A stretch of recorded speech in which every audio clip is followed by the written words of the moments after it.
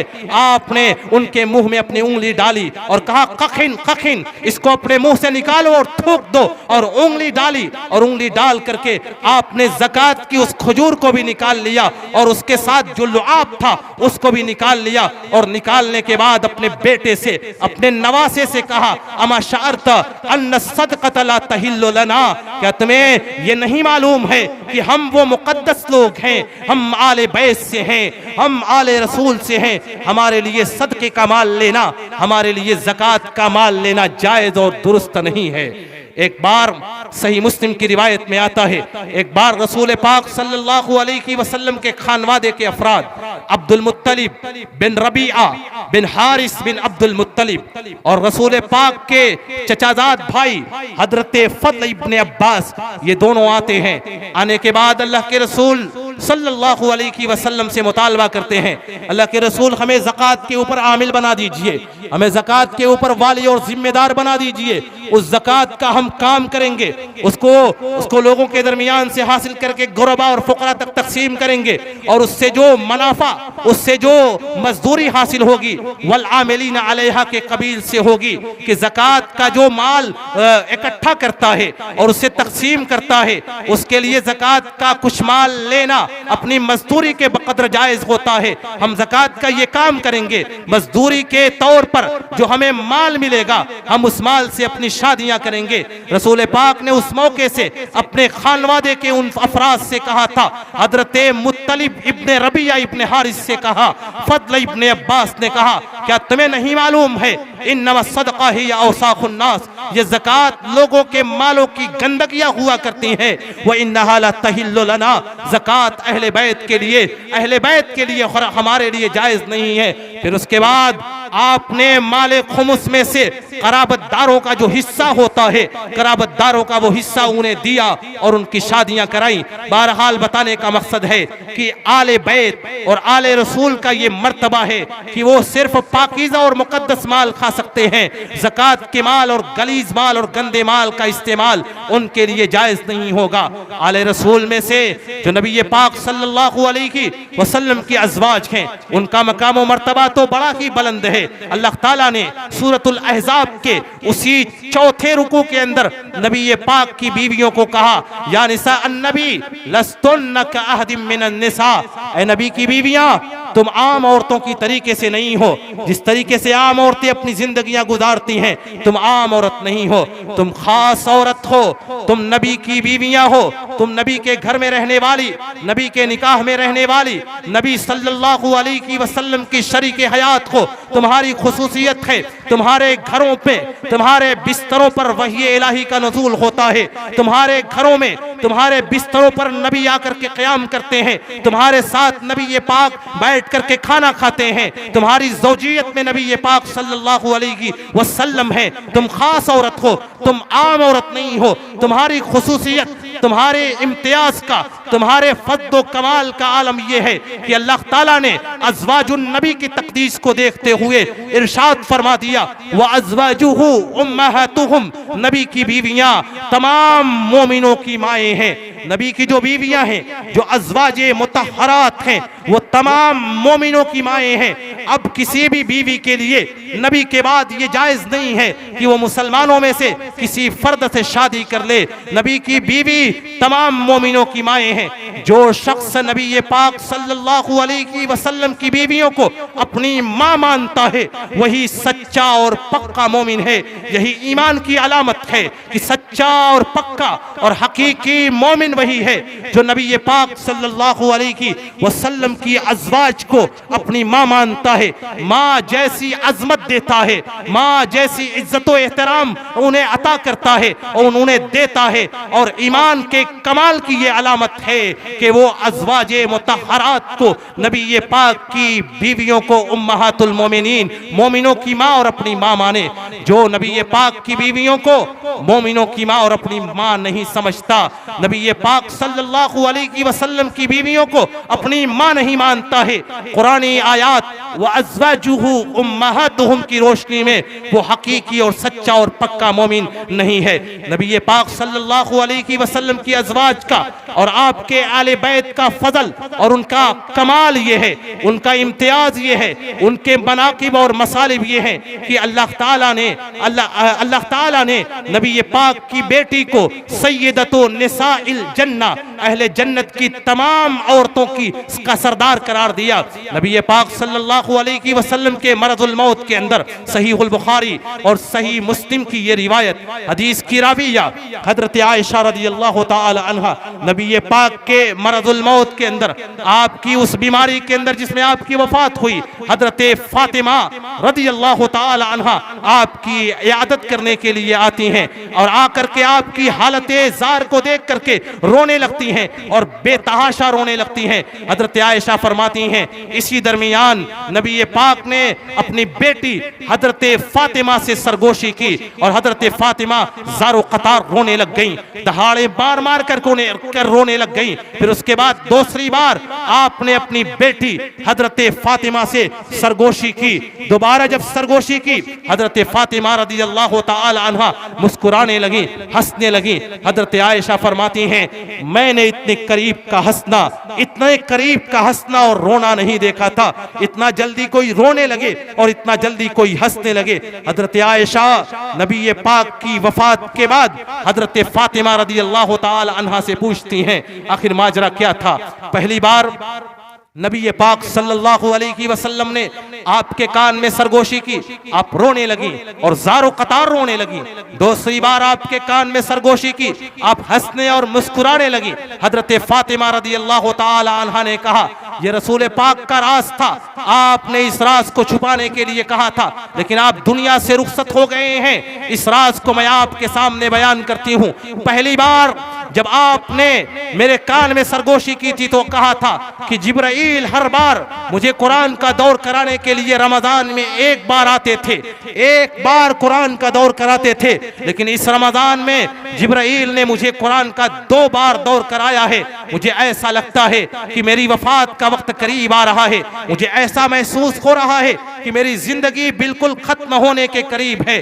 दूसरी बार रसूल पाक सल्लल्लाहु अलैहि वसल्लम ने मेरे कान से अपना मुंह करीब किया और मुझसे सरगोशी की और कहा, क्या तुम इस बात से राजी नहीं हो ऐ फातिमा, तुम मेरी वफात से के मुताल्लिक बातें सुन करके रो रही हो?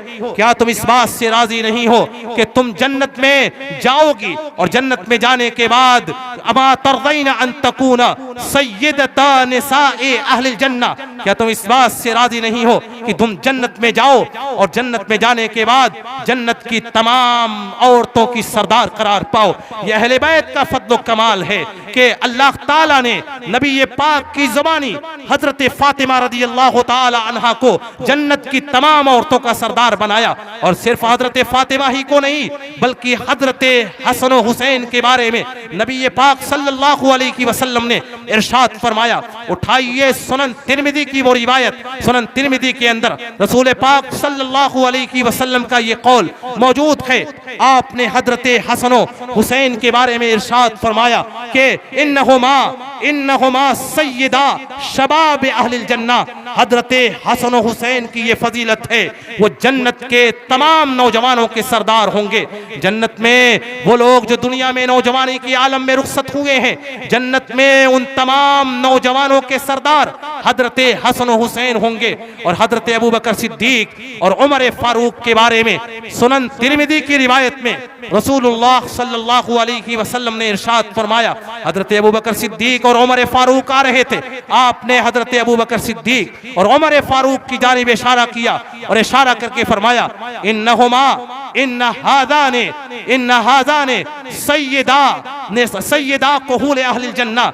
ये दोनों अफराद जो आपके पास आ रहे हैं, ये दोनों के दोनों जन्नत में जो लोग बुढ़ापे के आलम में दुनिया से रुखसत होंगे और जन्नत में दाखिल होकर के गर्चे वो जवान बनाए जाएंगे, इन्नहुमा सय्यदा कुहूल अहलिल जन्ना, ये जन्नत के बुजुर्गों के सरदार होंगे।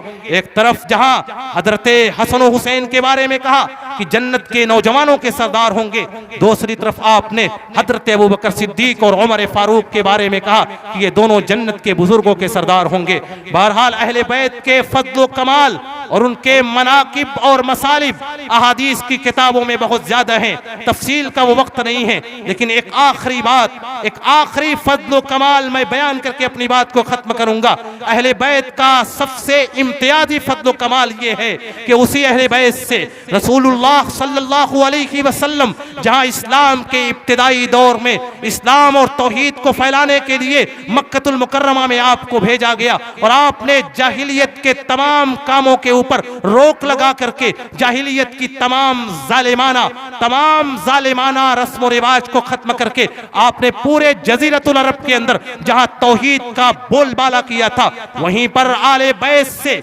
आपके अहले बैत से आखिरी दौर में, आखिरी जमाने के अंदर जबकि जुल्म और जौर का गलबा होगा, जबकि जुल्म और जौर पूरे आलम पर छा चुका होगा, उस आखिरी दौर में आपके अहले बैत से एक फर्द उठेगा जिसे दुनिया इमाम महदी के नाम से जानती है। उठाइए सुनन तिरमिज़ी की वो रिवायत, हदीस के रावी हजरत अनस इब्न मालिक रदियल्लाहु ताला अन्हु, अनस इब्न मालिक फरमाते हैं रसूलुल्लाह सल्लल्लाहु अलैहि वसल्लम ने इरशाद फरमाया, ला तक़ूमुस साआ हत्ता यमलिकल अरब रजुलुम मिन अहले बैती, क़यामत के कायम होने से पहले पहले मेरी अहले बैत से एक फर्द पैदा होगा, मेरे अहले बैत से एक फर्द पैदा होगा। और बाज़ रिवायतों में आता है रसूल पाक सल्लल्लाहु अलैहि वसल्लम ने इरशाद फरमाया, मिन बुल्दे फातिमा, हजरते फातिमा की नस्ल से वो होगा, हजरते हसन की औलाद से वो होगा, और वो अहले बैत में से वो फर्द होगा। यमलिकुल अरब, वो अरब की इस पूरी सरजमीन का मालिक हो जाएगा। युवाती इस्मुहु इस्मी, उसका नाम मेरे नाम जैसे होगा, उसका नाम वही होगा जो मेरा नाम है। रसूल पाक ने कहा मेरे अहले बैत से आखिर जमाने में मेरा हम नाम वो शख्स पैदा होगा जो पूरी दुनिया के अंदर अदलो जुल्म और जौर को अदलो इंसाफ से बदल देगा। सुनन अबी दाऊद की रिवायत में रसूलुल्लाह सल्लल्लाहु अलैहि वसल्लम ने इरशाद फरमाया, मेरे अहले बैत से वो शख्स होगा, उसका नाम मेरे नाम जैसे होगा, उसका नाम मेरे नाम के मुशाबे, और उसके वालिद का नाम मेरे वालिद के नाम के मुशाबे, यानी उनका नाम मोहम्मद होगा, उनके वालिदे गिरामी का नाम अब्दुल्ला होगा। वो मेरे अहले बैत से होंगे। यमलउ दुनिया अदलन, दुनिया को अदलो इंसाफ से भर देंगे। कमा मुलिअत जौरन व जुल्मा, जैसे दुनिया उस जमाने में, उस आखिर दौर में पूरी दुनिया के अंदर जुल्म और बर्बरियत फैली होगी, पूरी दुनिया के अंदर अदलो इंसाफ का गला घोट दिया जाएगा। ऐसे जमाने में वो पैदा होंगे, और पैदा होने के बाद वो पूरी दुनिया के अंदर अदलो इंसाफ बर्पा करेंगे। और फिर सुनन अबी दाऊद की रिवायत में आता है वो ऐसे दौर में पैदा होंगे जिस वक्त शाम की सरजमीन के ऊपर खिलाफत इस्लामिया कायम हो चुकी होगी, और एक खलीफा के इंतकाल के बाद जब पूरे खिलाफत इस्लामिया में इंतशार पैदा हो जाएगा, तीन लोग खिलाफत के दावेदार पैदा होंगे। उसी जमाने में इमाम महदी का, मोहम्मद इब्ने अब्दुल्ला अल कुरशी का ज़ुहूर होगा। मक्कतुल मुकर्रमा के अंदर, मक्कतुल मुकर्रमा के अंदर खाना-ए काबा के पास, हजर अस्वद के पास उनके हाथ पर बैत की जाएगी, और जब उनको खलीफा बनाया जाएगा, उनकी खिलाफत के दौर में पूरी दुनिया के अंदर अदल और इंसाफ फैल जाएगा। और उसी अहले बैत के फर्द के दौर में दज्जाल इस सरजमीन पर, दज्जाल का फितना इस सरजमीन के ऊपर पैदा होगा, और इमाम महदी और हजरत ईसा आखिर दौर में दोनों मिलकर के दज्जाल और उसके पूरे लश्कर से कत्लो क़िताल करेंगे, और दज्जाल को और उसके पूरे लश्कर को कत्ल कर दिया जाएगा। बहरहाल वो शख्स, वो इमाम महदी अहले बैत से पैदा होंगे। और बदनसीबी की बात यह है कि जहां खत्मे नबूवत पर डाके डाले गए, वहीं पर अकीदे महदियत पर भी डाके डाले गए। हिंदुस्तान की सरजमीन से शकील इब्ने हनीफ नाम का, बिहार की सरजमीन से पैदा होने वाला ये शख्स 2002 के अंदर खड़ा होता है और महदियत का भी दावा करता है। महदवियत के दावे के साथ साथ वो ईसा होने का भी दावा करता है। और बड़े अफसोस की बात यह है कि लोग जहालत और नादानी में उसकी इत्तिबा और पैरवी करने लग गए और उसके पैरोकार बन गए। हालांकि ये बात बिल्कुल बदी ही है कि जो शख्स महदी होने का भी दावा करे, जो शख्स हजरत ईसा होने का दावा करे, हालांकि हजरत महदी अलग शख्सियत है, हजरत ईसा अलग शख्सियत है। इमाम महदी का ज़ुहूर अभी नहीं हुआ, वो पैदा नहीं हुए। नबी ये पाक फरमाते हैं वो आखिर दौर में पैदा होंगे। हजरत ईसा अलैहिस्सलातु वस्सलाम का वजूद दुनिया में हुआ, उन्होंने दावत व तबलीग की, अपने रसालत के हुकूक को अदा किया, फिर अल्लाह ताला ने उनको आसमान पर उठा लिया। वो आसमान पर जिंदा और सलामत मौजूद है। आखिर जमाने में दज्जाल के दौर में जब दज्जाल का फितना पूरी जमीन पर फैल चुका होगा, हजरत ईसा अलैहिस्सलातु वस्सलाम का नुज़ूल दिमश्क की सरजमीन के ऊपर, दिमश्क की मस्जिद जामे उमवी के मनारे के पास होगा, और फिर हजरत ईसा और इमाम महदी दोनों मिलकर के दज्जाल से क़िताल करेंगे। इस शख्स ने यह दावा किया कि मैं महदी भी हूँ और मैं हजरत ईसा अलैहिस्सलातु वस्सलाम भी हूँ। और ये बात बिल्कुल एक अक्ल खिरत रखने वाले शख्स के लिए बिल्कुल वाज़ेह हो जाती है कि महदी और ईसा अलग अलग शख्सियत है। एक ही शख्स महदी और ईसा कैसे हो सकता है। ये आदमी, इसका नाम तो शकील इब्न हनीफ है। हालांकि नबी ये पाक फरमाते हैं इमाम महदी जो आखिरी दौर में जाहिर होंगे उनका नाम मेरे नाम के मुशाबे होगा, उनका नाम मोहम्मद होगा, उनके वालिदे गिरामी का नाम अब्दुल्ला होगा। उनके दौर के अंदर पूरी जमीन के ऊपर जुल्म और अदलो इंसाफ का गला घोट दिया जाएगा।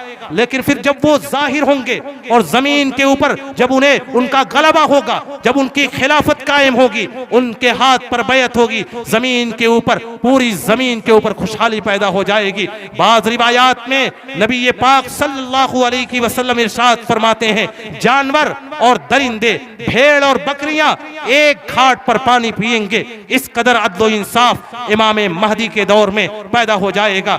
बहरहाल बताने का मकसद ये है कि अहले बैत का के फजाइल ये हैं कि उसी अहले बैत से आखिर जमाने में इतरत रसूल से और आले रसूल से एक शख्स पैदा होगा। जबकि दुनिया के अंदर मुसलमानों के साथ, मोमिनों के साथ जुल्म हो रहा होगा, वो आएंगे, उनकी खिलाफत इस सरजमीन पर कायम होगी, वो जुल्म और जौर को छाट देंगे और पूरी दुनिया के अंदर अदल और इंसाफ का दोबारा दबदबा और गलगला होगा। बहरहाल ये थे अहले बैत के फजाइल, अहले बैत के तारुफ से मुताल्लिक चंद अल्फाज और जुमले में जो मैंने आपके सामने बयान किया। आखिर में अल्लाह ताला से दुआ है कि इलाहुल आलमीन तू हमें अहले बैत के फजाइल, उनके हुकूक को समझने की और अहले बैत से मोहब्बत करने की, उनके तरीके पर चलने की तौफीक इनायत फरमा। रब्बुल आलमीन जब तक तू हमें जिंदा रख, इस्लाम के ऊपर जिंदा रख, जब हमारा खात्मा हो, खात्मा बिल खैर हो। आमीन व आखिर दावाना अल्हम्दुलिल्लाहि रब्बिल आलमीन वस्सलामु अलैकुम व रहमतुल्लाहि व बरकातुहू।